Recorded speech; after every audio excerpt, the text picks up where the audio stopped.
어린 시절에 유치원이나 초등학교에서 선생님이 아이들에게 물어봅니다. 너 장래 희망이 뭐니? 그래서 장래 희망을 써서 선생님한테 낸 적이 있습니다. 그럼 아이들이요 말하죠. 저는 선생님이 될 겁니다. 어떤 아이는 의사가 되고 싶어요. 꿈이 큰 아이는 이렇게 말하는 아이들도 있습니다. 나는 커서 대통령이 되고 싶습니다. 아이들이 꾸는 꿈을 가만히 들어보다 보면은 성별이 상관이 없습니다. 여자아이든 남자아이든 거기에 제한 두지 않고 자신의 꿈을 꾸는 것을 보게 돼요. 또한 가정 환경에도 매이지 않습니다. 어려운 가정에 살든 부잣집에 살든 아이든지 간에 꿈은 상관이 없습니다. 자신의 재능과도 상관없습니다. 지금 내가 어떤 재능이 있든지 간에 아이들은 자신의 희망을 써서 내게 됩니다. 근데 나이가 점점 들어가면서 청소년기가 지나 청년이 되고 성인이 되다 보면요, 사람들 마음에 자리 잡고 있던 그 꿈도 점점 제한적으로 변하거나 혹은 사라지게 된다는 것을 우리는 경험하게 됩니다. 그래서 청소년 자녀를 둔 부모들이 가장 많이 하는 걱정이 뭐냐면은 저에게 찾아와서 말합니다. 목사님, 우리 아이에게는 꿈이 없는 것 같아요. 부모들의 가장 큰 걱정은 우리 자녀가 꿈이 없다라는 겁니다. 근데 사실 청소년들만 꿈이 없는 것일까요? 아니지요. 오늘을 살아가고 있는 우리 현대인들 속에서도 꿈이 없이 살아가는 사람들이 너무나 많이 있다는 겁니다. 삶의 목적이 없습니다. 방향도 없습니다. 바램도 없습니다. 열심히 살아가고는 하지만 내가 무엇을 위해 살아가는지, 열심히 일하고 열심히 땀 흘려 수고하곤 하지만 과연 내가 진정으로 이루고자 하는 꿈이 무엇인지는 모르고 살아가는 사람들이 많이 있어요. 이러한 인생들이 바로 꿈이 없는 인생이라고 말하는 겁니다. 오늘 본문의 주인공 요셉에게는 별명이 있었습니다. 그의 별명은 꿈꾸는 자였습니다. 19절에 보면 그의 형제들이 요셉을 이렇게 부릅니다. 서로 이르되 꿈꾸는 자가 오는도다. Here comes that dreamer. 꿈꾸는 자가 오는도다. 요셉의 형제들은 그를 비웃고 함정에 빠뜨리기 위해서 꿈꾸는 자라고 놀렸지만 하나님은 그 꿈꾸는 요셉을 통하여 일하시고 놀라운 축복을 꿈대로 이루어 주셨음을 여러분 믿으시기 바랍니다. 그렇다면 오늘도 우리는 꿈꾸는 축복을 받는 성도가 되기 위해서 어떻게 살아가야 될까? 본문의 말씀을 통해서 함께 은혜 나누기를 원합니다. 말씀의 첫 번째는 자신의 꿈을 꾸라입니다. 따라합시다. 자신의 꿈을 꾸라. 5절 말씀이에요. 요셉이 꿈을 꾸고 자기 형들에게 말하며 그들이 그를 더욱 미워하였더라. 요셉은 자신의 인생을 바꾸게 되는 두 가지 꿈을 꾸게 됩니다. 첫 번째 꿈은 7절에 나오고 있어요. 꿈속에서 형들과 함께 곡식단을 묶고 있는데 형들의 곡식단이 요셉의 곡식단을 향하여 절을 하는 꿈을 꾸게 됩니다. 두 번째 꿈은 무엇일까요? 9절에 나오고 있는데 하늘의 해와 달과 11별들이 요셉에게 절을 하는 꿈을 꾸고 있습니다. 오늘 뒤에 아름다운 그 하늘 배경을 준비를 했어요. 하늘의 해와 달과 11별들이 요셉을 향하여 절을 하는 꿈을 꾸게 됩니다. 요셉이 꾼 꿈을 가만히 살펴보니까 꿈의 주인공이 누구입니까? 요셉 자신이었습니다. 형제들의 곡식단이 나의 곡식단을 향하여 절을 하는 꿈, 하늘에 떠있는 해와 달과 별들이 나를 향하여 절을 하는 꿈. 요셉이 이러한 꿈을 꾸고 싶어서 꿨겠습니까? 한번 생각해 보세요. 자기보다 나이 많은 9명의 형들이 있는데 요셉이 그들 위해 군림하고자 싶어서 나온 야욕에서부터 꾸게 된 꿈입니까? 아닙니다. 요셉이 꾼 이 꿈은 하나님이 그에게 주신 꿈입니다. 앞으로 하나님이 요셉을 어떻게 사용하실지 하나님의 계획을 꿈을 통해서 요셉에게 보여주셨다라는 것이죠. 장면은 다르지만 상황은 다르지만 그 두 가지 내용이 동일하게 요셉을 향한 꿈이라는 것입니다. 그리고 후에 요셉이 애굽의 총리가 되었을 때에 먹고 살 길을 찾아서 애굽까지 찾아온 그 형제들이 마치 13년 전에 꿨던 이 꿈대로 요셉 앞에 절하는 장면이 나오게 됩니다. 창세기 42장 6절 말씀을 한번 보세요. 때에 요셉이 나라의 총리로서 그 땅 모든 백성에게 곡식을 팔더니 요셉의 형들이 와서 그 앞에서 땅에 엎드려 절하매. 요셉이 자신의 애굽의 총리가 될 걸 알고 꿨던 꿈입니까? 아닙니다. 하나님께서 요셉의 인생에 앞으로 보여주실 요셉의 주인공이 되는 꿈을 꾸게 하신 것입니다. 여러분, 꿈을 꾼다라는 것은 그 대상이 누가 되어야 됩니까? 내가 되어야 됩니다. 내가. 사람은 자신의 꿈을 가져야 돼요. 근데 꿈이 있지만 그 주인공이 내가 되지 못하고 살아가는 사람들이 많이 있다라는 겁니다. 바램과 소망은 다 있어요. 원하고자 하는 목적과 목표는 다 있습니다. 없는 사람 없습니다. 그런데 이 꿈이 나에게는 이루어지지 않는 것 같아 보이고, 나에게는 먼 이야기 같아 보여서 그 꿈을 잊기는 하지만 이 꿈이 내 꿈이 아닌 것처럼 살아가는 사람들이 너무나 많이 있다는 겁니다. 한번 생각해 보세요. 마치 우리가 세계 여행을 하는 그 여행자의 모습을 TV 속에서 볼 때가 있습니다. 걸어서 하늘 끝까지 세계 여행을 하는 사람들의 여행 장면을 TV에서 보면서, 와, 나도 저런 곳에 한번 가봤으면 좋겠다, 야, 나도 저런 풍경 한번 보고 있으면 좋겠다라고 마음에 품지만 지금 내 삶에서는 결코 이루어질 수 없는 일이라고 금방에 포기하면서 TV를 꺼버리는 것과 같이, 하나님께서 우리에게 소망을 주시고 비전을 주시고 꿈을 주셔도 그것은 나에게 이루어지지 않는 일이라고 포기하면서 살아가는 사람이 많이 있다는 것이에요. 요셉의 형제들을 한번 보세요. 요셉의 꿈을 듣고 그들이 어떻게 합니까? 오늘 본문 5절에 보면은 그를 더욱 미워했다라고 성경은 말하고 있어요. They hated him even more. 요셉의 꿈을 들은 형제들은 그 꿈을 듣자마자 요셉을 미워합니다.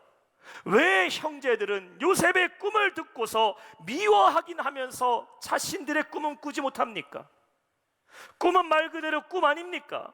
이루어질지 안 이루어질지 그들이 어떻게 합니까? 요셉의 꿈을 듣고 미워했던 형들의 심리를 한번 생각해 보시라는 거예요. 요셉이 자신들보다 높아지는 것이 싫은 것 아닙니까? 그렇다면 그 말은 반대로 자신들도 높아지기를 바랬다라는 것 아닙니까? 우리말 속담에 이런 말이 있죠. 사촌이 땅을 사면 배가 아프다고. 이게 무슨 말이에요? 나도 땅을 사고 싶지만 사촌이 먼저 땅을 샀기 때문에 내 배가 아프다라는 것 아닙니까? 만약에 요셉에게 절하는 것이 아무렇지도 않은 형제들이라면 요셉의 꿈 얘기 듣고 미워할 이유가 없습니다. 이렇게 말했겠죠. 그래, 당연하지. 요셉에게 우리가 절하는 것이 당연한 것이지 라고 얘기하면서 꿈 얘기 들으면 하하하 웃으면서 그냥 넘어갔을 겁니다. 그런데 형제들이 요셉을 미워했다라는 것은 요셉의 형제들도 나름대로 자신들이 높아지기를 원하는 꿈이 있었다라는 거예요.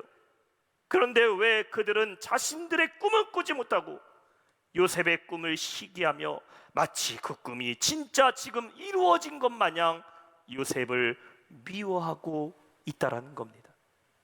오늘날 우리의 모습 아닙니까? 하나님께서 우리의 삶에 복을 주시고 하나님은 우리의 삶을 형통케 하시고 하나님은 우리의 삶을 만족해 하시는 분이심을 여러분 믿으시기 바랍니다. 그런데 여전히 다른 사람들과 내 자신을 비교하고 있고 환경과 나를 비교하면서 나에게 주신 그 꿈과 비전은 기대하지도 못하고 꿈꾸지도 못하고 불평하고 살아가는 우리의 모습이 있지 않느냐라는 것이에요. 여러분, 여러분의 꿈을 꾸시기 바랍니다. 나에게 주신 하나님의 비전을 꿈꾸세요.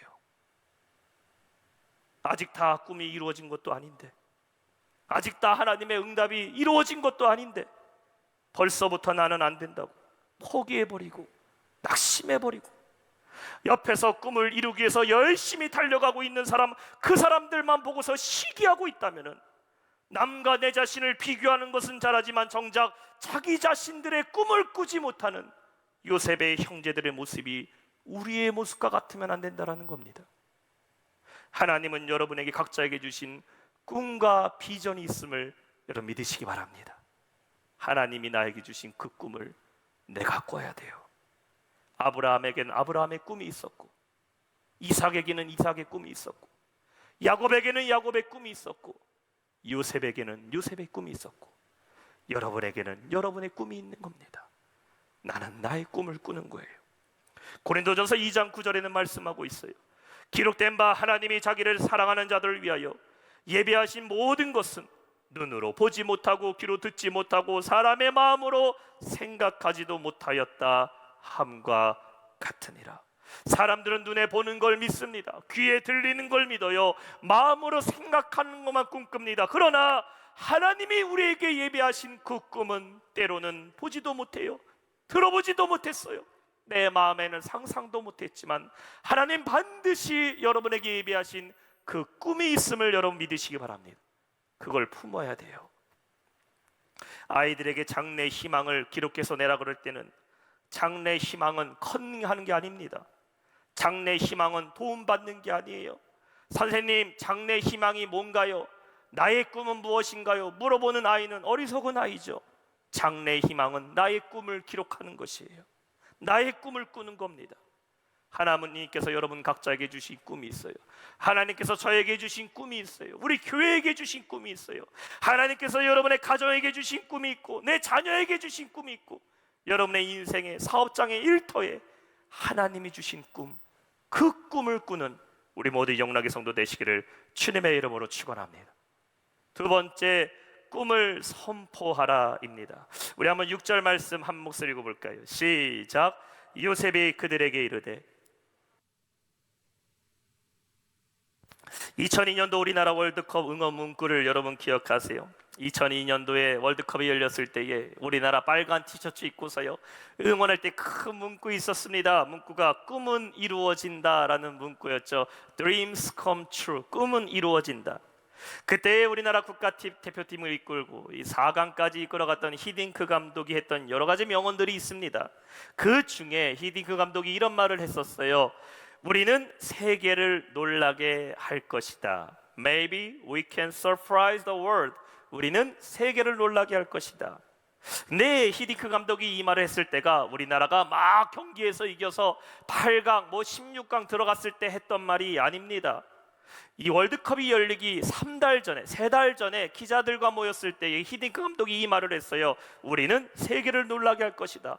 근데 사실 그때의 우리나라 성적이 어땠냐면요, 프랑스와의 경기에서 5대0으로 지게 됩니다. 그 다음에 체코와의 평가전이 열리게 되는데 체코와의 평가전에서도 5대0으로 지게 돼요. 그래서 그때 히딩크 감독의 별명이 뭐였냐? 5대0이었습니다. 우리 교회도 지사님이 계셔요. 5대0 지사님. 히딩크 감독 별명이 5대0이었어요. 그래서 우리나라 사람들 성격 알잖아요. 국가대표 감독 경질해야 된다. 실력 안 나오니까 히딩크 자르고 다른 감독 세워야 된다. 이런 말들도 나왔습니다. 근데 그때 히딩크 감독이 이 말한 거예요. 우리는 세계를 놀라게 할 것이다. 그때 사람들이 비웃으면서 뭐라고 얘기했는 줄 아세요? 히딩크 감독, 세계는 놀라게 하지 말고 우리나 놀라게 해달라고. 대한민국이나 놀라게 해달라고. 세계 놀라게 하는 것은 바라지도 않는다 말했습니다. 그런데 진짜 우리나라 한국 축구가 당시에 지금까지도 깨지 못하는 최고의 성적을 나타냈던 말 그대로 세계를 놀라게 했어요. 요셉은 자신의 꿈을 형들에게 말했어요. 가만히 있으면 중간이라도 갈 텐데 계속해서 자신의 꿈을 형들에게 말함으로써 요셉은 형들의 미움을 받습니다. 눈치가 있는 사람이라면요, 형들 분위기 보고서 가만히 있어야죠. 형들에게 꿈 얘기하는데 형들 얼굴이 불그락불그락 듣고 싶어 하지 않습니다. 화가 난 것 같아요. 그러면 가만히 있으면 중간이라도 갈 텐데 6절에 보면 이렇게 말합니다. 오히려 형들에게 내가 꿈을 들으시오라고 말합니다. 마치 요셉은 이 꿈을 말하지 못하면 못 베길 정도로 그는 꿈에 대해서 형들에게 얘기하기 시작했다라는 겁니다. 9절에도 보면 요셉은 두 번째 꿈을 꾼 다음에 이번에는 형들과 아버지까지 다 불러 모은 다음에 자신의 꿈 얘기를 하게 됩니다. 어떻게 보면요, 요셉이 철이 없다라고 생각할 수 있죠. 자기중심적인 사람, 요셉 이기적인 사람이라고 우리가 생각할 수 있습니다. 남들의 기분과 감정을 개의치 않고 자신의 꿈만을 말하고 있는 요셉, 어리석어 보여요. 근데 요셉이 자기의 욕심을 갖고 형들을 우습게 여기기 위해서 이런 마음으로 꿈 얘기를 했겠습니까? 형들보다 내가 높아지려고 이 얘기를 했겠습니까? 자신의 마음에 욕심이 있는 사람이라면 차라리 그걸 숨기죠. 내가 형들보다 높이 올라간다면 분명히 그들이 나를 죽일 터인데 그걸 숨기는 것이 사람의 마음 아니겠습니까? 요셉은 형들에게 자신의 꿈을 얘기했어요. 이 꿈이 단순히 한 번 꾸는 꿈, 그냥 형들에게 미움받는 꿈, 자기 자랑으로 끝나버렸을 겁니다. 근데 이 꿈은 하나님이 요셉에게 주신 꿈이라는 겁니다. 그리고 꿈대로 이루어 주셨다라는 것이에요. 요셉이 꾼 꿈은 하나님이 주신 꿈이었고, 이 꿈은 하나님이 나에게 주신 비전과 꿈이었기 때문에 그는 말하지 않을 수가 없었다라는 겁니다. 7절에 요셉이 꿈 얘기를 할 때 우리말 성경에서 생략되어 있는데, 꿈 얘기를 시작할 때 원어에 보면 베히네라는 말로 꿈 얘기를 시작합니다. 영어로는 behold라는 말로 시작해요. 이 말이 상상하다라는 말입니다. imagination. 그래서 요셉이 형들에게 꿈 얘기할 때 이렇게 시작합니다. 형들이여 상상해 보십시오. 요셉은 꿈 얘기를 할 때마다 베히네, 베히네라는 말을 하게 돼요. 9절에도 똑같이 말했습니다. 형들이여 상상해 보십시오. 내가 잠을 자다 꿈을 꾸게 됐는데, 무슨 말입니까? 자신의 꿈을 형들과 공감하고 있는 거예요. 이 꿈은 나만을 위해서, 나를 위해서 꾸는 꿈이 아니라 형들과 함께 이루어질 꿈이다라는 것을 말하고 있는 겁니다. 하나님이 나에게 분명히 이루실 꿈이라는 것을 믿었던 요셉은 말하지 않을 수가 없었다라는 것이죠. 분명한 믿음에서부터 자신의 꿈을 선포했어요. 결국 창세기 45장에 가면은 이 꿈이 이루어질 때 형들은 왜 요셉에게 절하게 됩니까? 45장 5절 말씀을 한번 보세요. 당신들이 나를 이곳에 팔았다고 해서 근심하지 마소서, 한탄하지 마소서. 하나님이 생명을 구원하시려고 나를 당신들보다 먼저 보내셨나이다. 생명이 누굽니까? 요셉의 형제들이죠. 야곱의 가족들입니다. 하나님께서 야곱의 가족 요셉의 형제들을 구원하시기 위해서 나를 이곳에 먼저 보냈습니다. 요셉이 꾼 꿈은 나 혼자 잘 먹고 잘 살고 나 혼자 형제들보다 높이 곳에 있는 것은 그런 꿈이 아니라, 요셉을 통해 요셉의 모든 형제와 가족들이 구원을 받게 된다라는 하나님의 언약을 요셉은 선포했다라는 겁니다. 꿈보다 해몽이라는 말이 있어요. 똑같은 꿈이라도 어떻게 해석하는가에 따라서 달라지게 됩니다. 형들에게는 이 꿈이 요셉이 자신들 위에 올라가는 꿈으로 해석돼서 기분 나빴지만, 반대로 한번 해석해 보세요. 요셉 덕분에 형들에게도 살 길이 열릴 수 있다라는 꿈 아니겠습니까? 언젠가 우리가 요셉의 덕을 볼 날이 한번 오게 되는 건 아닌가? 받아들일 수 있는 건 아닙니까? 여러분, 하나님께서 우리에게 주신 그 꿈, 하나님이 여러분 마음에 품게 하신 그 비전을 믿음으로 선포하는 성도 되시길 주님의 이름으로 축원합니다. 내 마음대로 그 꿈을 해석해버려요. 꿈을 위축시켜버려요. 이거는 절대로 될 수 없다고 꿈을 생략해버리면 안 돼요. 꿈은 선포하는 겁니다. 하나님께서 우리에게 주신 비전과 꿈을 고백하세요. 따라합시다. 꿈을 선포하자. 그러면 하나님께서 그대로 이루어달라고 기도할 때에 하나님이 우리의 꿈 가운데 역사하실 줄 믿습니다. 우리 학생부 자녀가 목양실에 지난주에 찾아왔어요. 중학교 3학년인데 이제 고등학교 입학해야 되는데 어느 학교 가고 싶냐고 물어보니까요, 영재고등학교 가고 싶대요. 저는 영재고등학교가 어딘지 몰랐는데 수원에 옛날에 과학고등학교가 이제 영재고등학교라고 그러더라고요. 그래서 제가 물어봤어요. 너 진짜 영재고 가고 싶냐? 그랬더니 대답합니다. 목사님, 가고 싶기는 한데 잘 모르겠어요. 뭐뭐뭐뭐 하더라고요. 그게 뭐 사실 겸손하고 현실적인 대답이죠. 그래서 제가 가르쳐줬어요. 야, 너 그렇게 대답하면 안 된다고. 목사님이 다시 물어볼 테니까 이번에 이렇게 대답해라. 네, 목사님, 저 영재고 갈 겁니다. 대답하라고. 곧장 순정하더라고요. 제가 다시 물어봤어요. 너 어느 고등학교 갈래? 목사님, 저 영재고 갈 겁니다. 하나님께서 분명히 가게 하실 줄 믿습니다. 여러분 한번 생각해 보세요. 회사에서 면접을 보는데요, 면접관이 물어봅니다. 면접 보는 사람한테 말하고 있어요. 당신 우리 회사 들어가면은 열심히 일하겠습니까? 그런데 면접 보는 지망자가 이렇게 대답합니다. 글쎄요, 열심히 일할 수 있을까요? 제가 이 일을 할 수 있을까요? 만약에 여러분들이 면접관이라면 그 사람 뽑겠습니까? 저는 안 뽑습니다.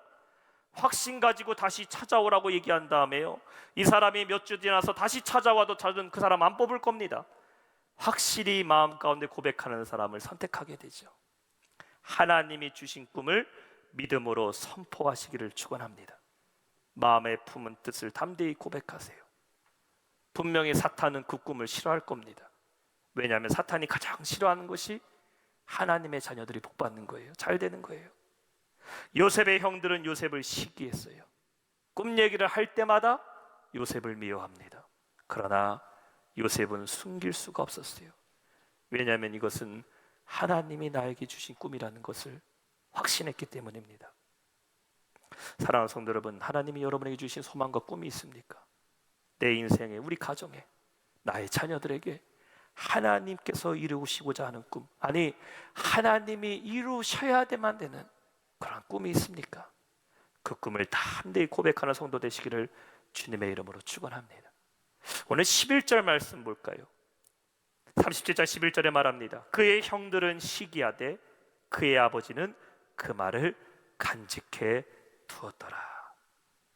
저는 이것이 우리 하나님 아버지의 마음임을 믿습니다. 하나님은 우리의 소망을 그 마음에 간직하시는 분이심을 믿으시기 바랍니다. 우리 한번 고백합시다. 하나님은 우리의 꿈을 마음에 간직하신다. 하나님은 간직하셔요. 왜냐하면 우리는 하나님의 자녀들이기 때문이죠. 저희 아들 성민이가 저에게 꼭 갖고 싶은 것을 있다고 말할 때가 있어요.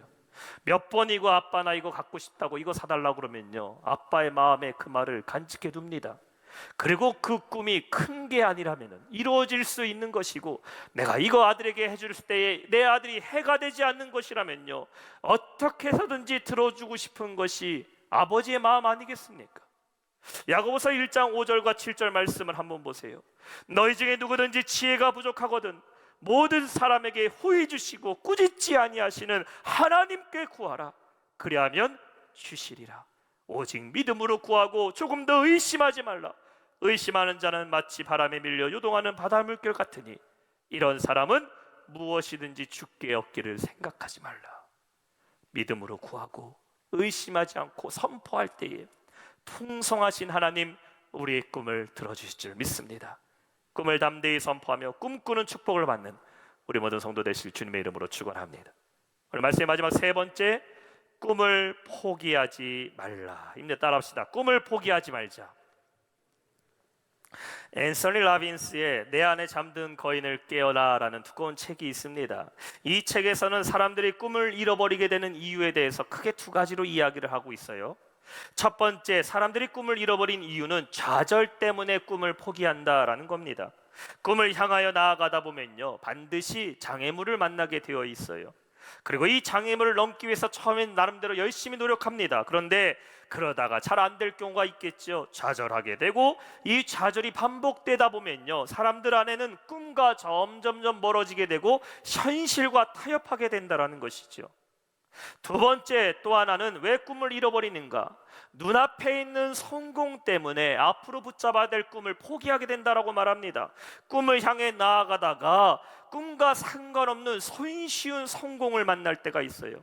열심히 일하다 보면은 어느 정도 올라갈 때가 있습니다. 그러면 사람들이요, 내가 목적지, 내가 꿈꾸는 것까지 가지 않고 그 중간에 성공의 맛에 들어버리고, 여기서 안주해 버리다 보면은 결국 꿈을 잃어버리게 된다라는 겁니다. 그래서 이 책에는 이렇게 말하고 있어요. 하나님께서 이를 지연시키신다고 해서 그 일을 거절했다라는 뜻이 아니라는 점을 기억해 두자. 오늘 나가서 한 알의 씨앗을 심는다고 해서 내일 당장 나무를 볼 수 있는 것은 아니다라고 말합니다. 오늘 씨앗 하나 심었다고 다음 날에 거기 가갖고 열매를 구하는 사람, 어리석은 사람입니다. 열매를 얻기 위해서 인내하고 기다려야 된다는 것이에요. 요셉은 꿈을 꿨어요. 그런데 그 꿈이 이루어지기까지 그 대가는 참혹했습니다. 시기와 질투에 사로잡힌 자신의 형제들에게 돈전 몇 푼에 팔려 애굽의 종으로 가게 돼요. 보디발의 아내의 유혹을 거절하자 그는 감옥에 갇히게 됩니다. 노예에다가 죄수라는 최악의 상황을 직면하게 돼요. 그리고 감옥에서 2년 동안 그는 아무도 찾지 않고 아무도 기억해주지 않는 완전히 잊혀진 존재로 감옥 생활을 하게 됩니다. 형들에게는 버림받고 애굽에서는 죄수가 됐어요. 그가 꿨던 꿈하고는 정반대로 가는 것 아닙니까? 우리 안에 창대한 꿈이 있어요. 비전과 소망이 있습니다. 근데 여러분의 꿈을 이루기 위해서 반드시 치러야 될 대가가 있다는 것을 우리는 기억해야 돼요. 세상에 꿈꾸지 않는 사람 어디 있습니까? 바람과 소원이 없는 사람 누가 있어요? 그런데 문제는 그 꿈을 위해서 대가를 지불하고 노력하고 인내하는 사람은 적다라는 것이에요. 하나님이 주시는 꿈은 세상의 꿈과 완전히 달라요. 우리는 현실의 문제 앞에서 세상과 타협하면 안 돼요. 믿음으로 하나님을 의지해야 꿈을 이루는 겁니다.